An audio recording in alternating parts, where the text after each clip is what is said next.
Pemirsa, Anda masih bersama kami dalam Berita Lampung. Bagi Anda yang baru bergabung, berikut Berita Lampung pilihan hari ini.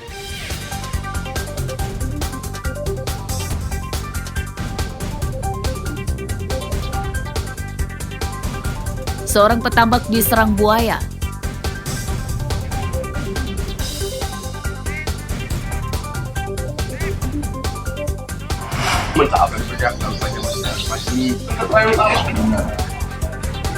Gudang penimbun pupuk bersubsidi digerebek polisi.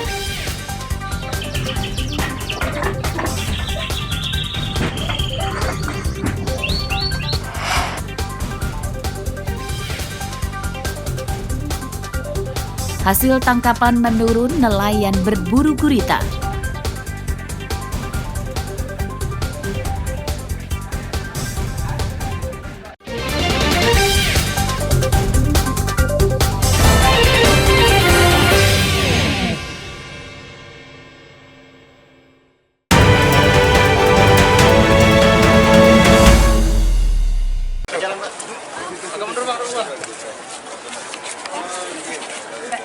Usai sholat subuh, calon wakil presiden nomor urut 1 Muhaimin Iskandar kemudian mendatangi salah satu pondok pesantren di Desa Cintamulya, Kecamatan Candipuro, Lampung Selatan. Kedatangan Muhaimin disambut meriah ribuan santri dan pengurus pondok pesantren. Di tempat ini, Muhaimin kemudian mengikuti sholawat kebangsaan bersama para santri yang kemudian dilanjutkan dengan pidato kampanye.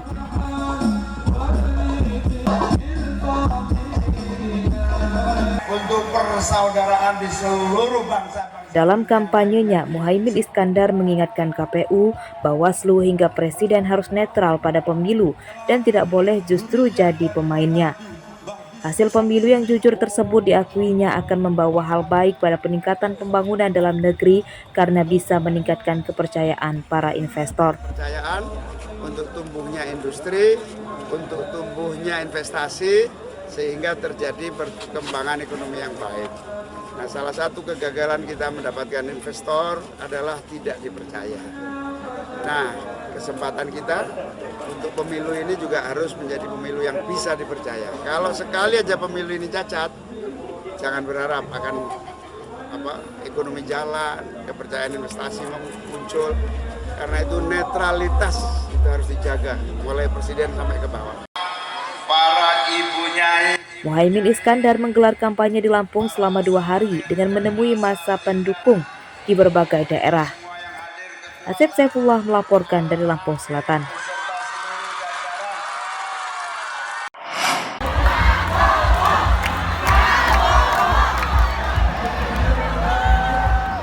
Ribuan massa pendukung calon presiden nomor urut 2 memadati Jalan Yosudarso, Kelurahan Sukaraja, Kecamatan Bumi Waras, Bandar Lampung, Kamis siang. Mereka bersorak gembira saat Prabowo Subianto menyapa dari mobil yang ditumpanginya.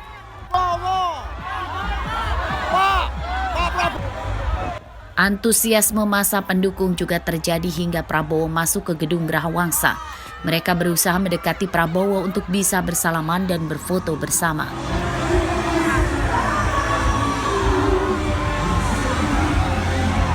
Pada kampanye ini, Prabowo sempat berperilaku lucu di atas panggung untuk menghibur massa pendukungnya atas tuduhan bahwa dirinya mudah emosi saat debat kandidat Capres beberapa waktu lalu.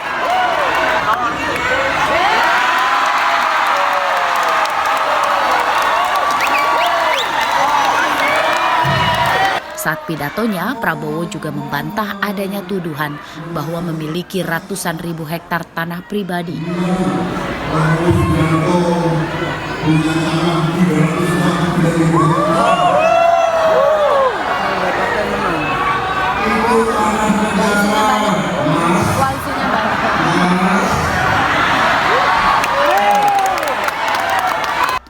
Pada kampanyenya di Bandar Lampung, Prabowo didampingi sejumlah ketua partai pendukung dan sejumlah artis ibu kota.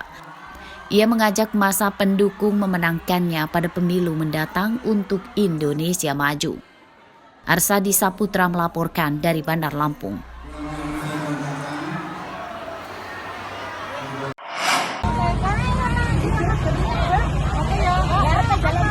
Ratusan warga berkumpul menyerbu operasi pasar murah yang digelar oleh tim pemenangan Ganjar Mahfud MD di Kota Metro Kamis siang.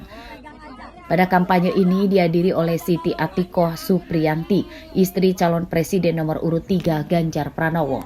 Pada operasi pasar murah ini, tim pemenangan Ganjar Mahfud menjual telur, beras, tepung hingga minyak goreng. Seluruhnya dijual lebih murah dibanding di pasar. Pada kampanye ini, Siti Atikoh menyinggung tentang upaya pencegahan kekerasan dalam rumah tangga, perempuan, anak-anak, hingga perundungan. Jika Ganjar Mahfud terpilih jadi presiden dan wakil presiden, program upaya pencegahan kasus tersebut akan direalisasikan. Salah satunya dengan membentuk tim pendamping bagi setiap keluarga. Pengambilan gambar cukup ya. Upaya kita adalah bagaimana kita bisa melakukan pencegahan terkait dengan kekerasan dalam rumah tangga maupun bullying secara umum, ya. Tentu ini menjadi PR kita. Jadi harapannya ada di kemudian hari di seluruh Indonesia itu ada kader pendamping keluarga. Jadi ketika ada kasus, ada yang menjadi rujukan bagi mereka untuk melaporkan, kemudian pendampingan untuk melaporkan ke misalnya dilaporkan ke pihak yang berwajib. Siti Atikoh berkampanye di Lampung selama 3 hari. Ia dan tim pemenangan Ganjar Mahfud mendatangi masa pendukung di Lampung Selatan, Bandar Lampung, Metro, Lampung Tengah, dan Tulang Bawang. Ari Susanto melaporkan dari Metro.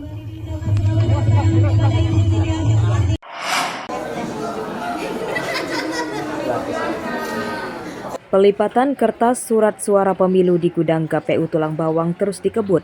Hingga Kamis siang, KPU mengklaim sekitar 80% surat suara sudah dilipat dan siap didistribusikan.